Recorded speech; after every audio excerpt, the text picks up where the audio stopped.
പലിശ സംഘത്തിന്റെ മർദ്ദനമേറ്റ KSRTC conductor മരിച്ചു. പാലക്കാട് കുഴൽമന്ദം സ്വദേശി മനോജാണ് മരിച്ചത്. ഈ മാസം 9-നായിരുന്നു ഇടപാടുകാർ മർദ്ദിച്ചതെന്ന് ബന്ധുക്കളുടെ മൊഴി. തൃശൂരിലെ സ്വകാര്യ മെഡിക്കൽ കോളേജിൽ വെച്ചാണ് മരിച്ചത്. പലിശ സംഘത്തിന്റെ ആക്രമണത്തിൽ പരിക്കേറ്റ് ചികിത്സയിലായിരുന്നു. ഗോകുൽ VS വിവരങ്ങളുമായി ചേരുന്നുണ്ട്. ഗോകുൽ, വളരെ ദാരുണമായ ഒരു സംഭവമാണ്, അത്രമേൽ ഞെട്ടിക്കുന്നതും. ഇത് എന്താണ് സംഭവം? ബന്ധുക്കളൊക്കെ നൽകുന്ന വിവരങ്ങൾ എന്താണ്? അതായത് ഈ മാസം 9-നാണ് ഇടപാടുകാർ ഈ മനോജിനെ മർദ്ദിച്ചതായി പരാതി വരുന്നത്.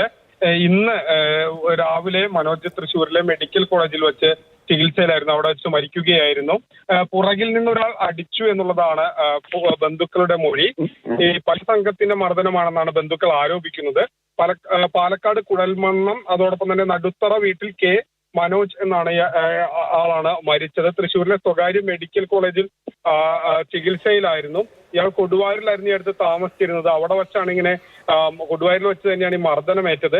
ഈ മാസം 9-നാണ് സംഭവം ഉണ്ടായത്. പുതുനഗരം കുഴൽമന്ദം പോലീസുകാർ ഏതായാലും അന്വേഷണം നടത്തി വരികയാണ്. ഇവർ ഈ കാര്യത്തിൽ ഇപ്പോൾ ഔദ്യോഗികമായി ഒന്നും തന്നെ പറയുന്നില്ലെങ്കിലും കാര്യങ്ങൾ അന്വേഷിച്ചു വരികയാണെന്നാണ് പുതുനഗരം കുഴൽമന്ദം പോലീസ് വ്യക്തമാക്കുന്നത്. കൊടുവായൂരിൽ വെച്ചാണ് ഇയാൾക്ക് മർദ്ദനമേറ്റത്. ഏതായാലും ആരാണ് മർദ്ദിച്ചത് തുടങ്ങിയ കാര്യങ്ങൾ ഇപ്പോഴും ലഭ്യമായിരുന്നില്ല. ഇയാൾക്ക് ചില സ്ഥലങ്ങളിൽ നിന്ന് കടബാധ്യതകൾ ഉണ്ടായിരുന്നു.